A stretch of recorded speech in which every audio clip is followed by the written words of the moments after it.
તો હવડાયર અને જય માતાજી, જય Shri Ram and good morning મિત્રો.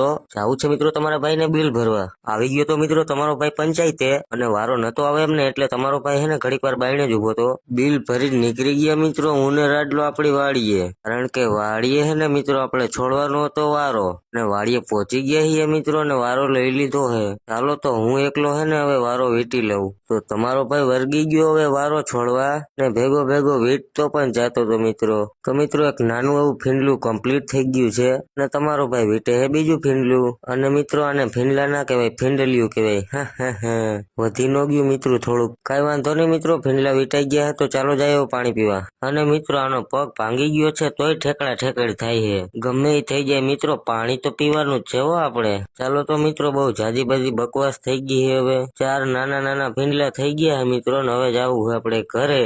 અને હે ને મિત્રો વાડીની ચારેય કોરથી અમે વારા ઉતાર્યા હતા હો. પછી હું ને રાડલો બે નીકળી ગયા હતા મિત્રો ઘરે, ને રસ્તામાં હે ને આપણે મામાદેવ નું મંદિર આવે છે, તો કમેન્ટમાં લખી નાખજો જય મામાદેવ. ને આપણે આવી ગયા હતા મિત્રો પછી જયસિંહ કાકાની દુકાને, ને જયસિંહ કાકા કરતા હતા મિત્રો આડા હવરા કામ. અને તમે બધા બીજી પણ કોમેન્ટ કરી દેજો કે ચેન ટાઈટ કરવાનો ફાયદા શું શું છે. તો મિત્રો રાત પડી ગઈ છે, ને હું ને કાકા બે નીકળી ગયા હતા ધોરાજી, કારણ કે કાકા હાટુ હે ને ગાડી લેવા જવાની હતી. ગાડી લઈ લીધી છે મિત્રો, એક મારી પાસે હે ને એક કાકા પાસે હે, ને આપણે હે ને બીજી ગાડી હતી ને એ લેવા આવ્યા હતા, એ પડી હતી એટલે. પછી હું મિત્રો આવી ગયા આપણે ચા પીવા, પછી એક ચાની ફટકી મારી દીધી અને નીકળી ગયા હતા મિત્રો ઘરે જવા તરફ. કાકા આગળ હતા ને હું પાછળ હતું. તો મિની બ્લોગ અહીં ખતમ. બધાને જય શ્રી રામ, જય માતાજી, બાય બાય.